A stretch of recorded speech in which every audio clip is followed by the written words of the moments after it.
स्पष्ट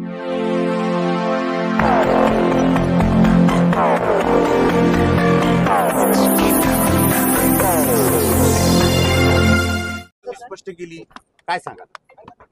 आता ते नेमके कशासाठी आले होते हेच मला काही कळालं नाही सर, मंत्री महोदय साहेब. पण आता आरक्षण विषयावर त्यांनी सुरुवात केली बोलायला, मग आपण आपलं मत मात्र त्यांना सांगितलं. आता ते क्लिअर होणं पण गरजेचं होतं. त्यांचा जर कालच दौरा पडलाय की लातूरला मी दौऱ्यात येतं, तिथं जाऊन भेटायचं, म्हणजे ते मुंबईहून लातूरला आलेत आणि आता लातूरहून ते कुठं जाणार कुठं माहीत नाही.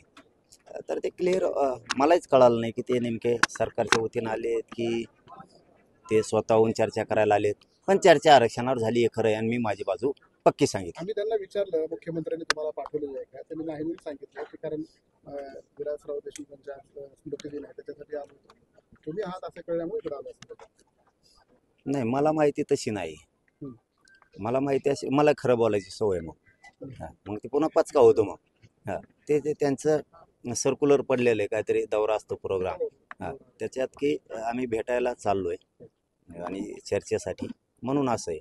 आम्ही पाठवलं वाटतं नाही सांगता येईल. आता ते काय बोलले, खरं बोलले का खोटं आपल्याला माहित नाही, पाठवलंय की नाही.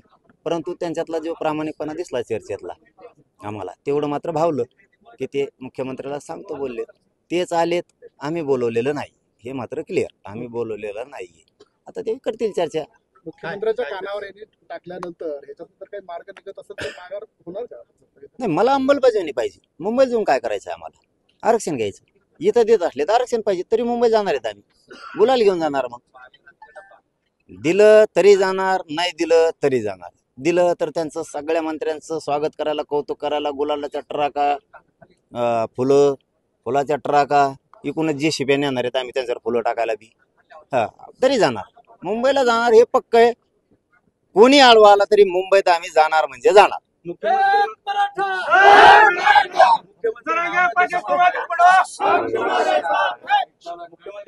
नाव न घेता म्हणतायत आरक्षणापेक्षा यांना मी सत्तेवर राहणं हे जास्त प्रिय होतं. मी सत्तेवर राहून असं वाटतं. नको शिल असतं का? जर असं वाटतंय, किती माणूस दलबदलू असावा आणि किती विचार बदलणार असावा, हे जिवंत उदाहरण म्हणजे मुख्यमंत्री देवेंद्र फडणवीस साहेब. जिवंत उदाहरण. किती माणूस या बॉर्डर थुका आणतो, हे आमच्या ग्रामीण भागात म्हणलं जातं एकमेकाला.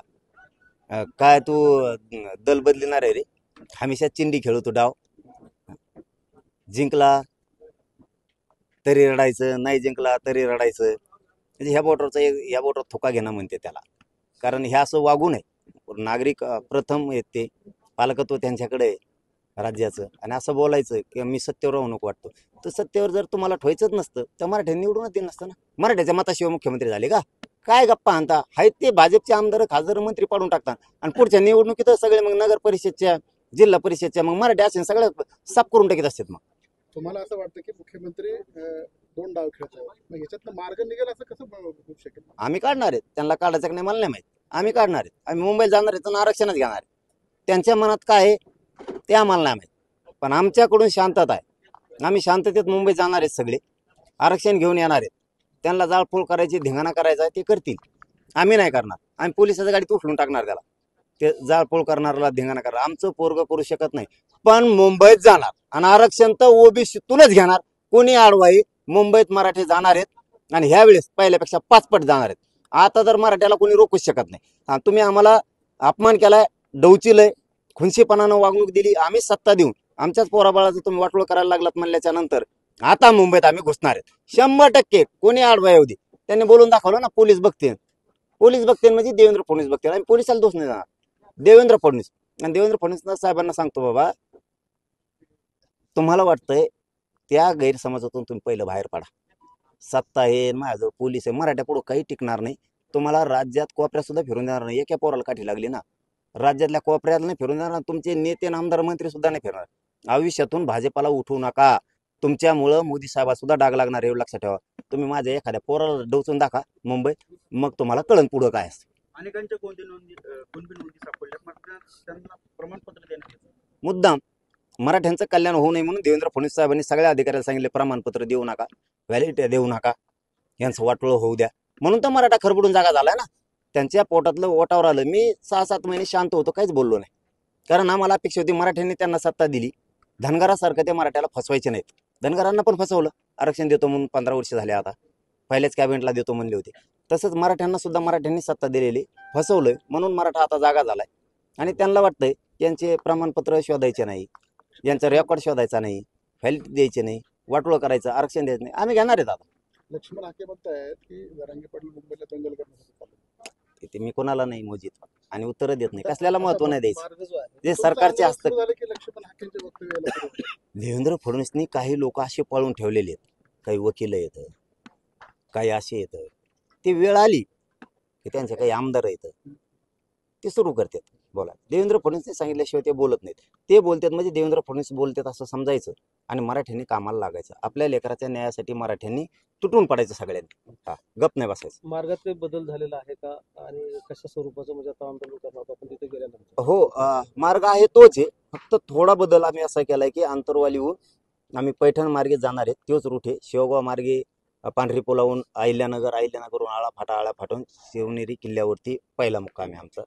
आम्ही माळशेज घाटातून कल्याणला जाणार होतो, फक्त कल्याण कडतं आमचं. माळशेज घाट खूप कठीण आहे. एखादी गाडी जर बिघडली तर पोरांना मागच्या सगळ्या लाखो गाड्या बंद पडू शकतात. पोरं म्हणले आम्ही उचलून गाडी बाजूला ठेवू, तर ठेवायला सुद्धा जागा नाही.